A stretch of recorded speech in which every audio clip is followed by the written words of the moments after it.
What's up guys, and thank you for stopping by my channel. Today's project is this Troybilt 4-cycle edger, and the problem is that it won't start. Let's see if we can diagnose the problem and fix it. I really like the idea of not having to mix your oil and your gas. If you do it wrong, you can destroy the engine.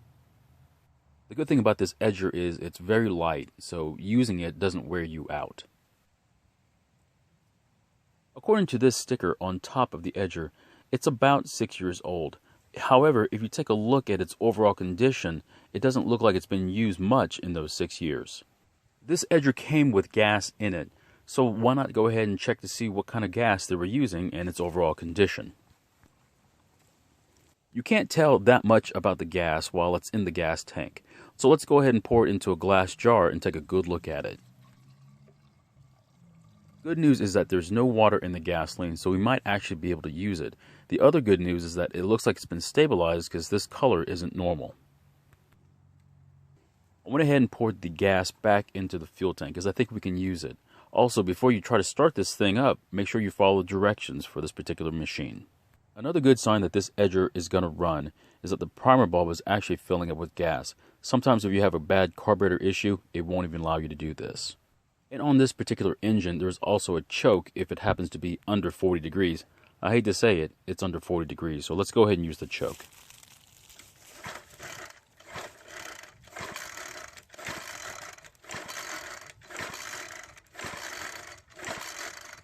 And unfortunately, it did not start. But before we tear into the carburetor or do any other diagnostics, let's go ahead and put some gas in the throat of the carburetor and try again. I'm not really sure why it happens, but it happens a lot to 4-cycle equipment that use a diaphragm-style carburetor.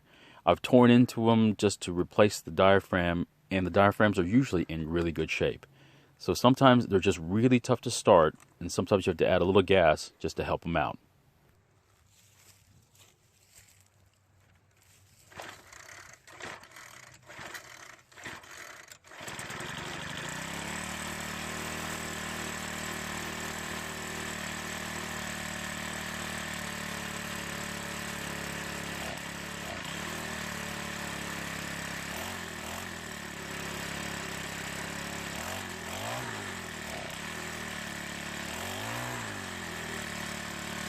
Now that it ran for a little bit and got gas going through the carburetor, let's try starting it one more time.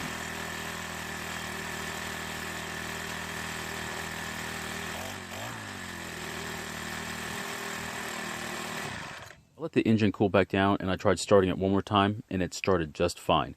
However, more than likely, the carburetor needs to at least be looked at just to make sure that it'll still work for this next season. Thanks for watching this video, and if you have any comments or questions about your small engines, please leave them in the comments below. And please consider subscribing as it really supports this channel, and I'll see you guys in my next video.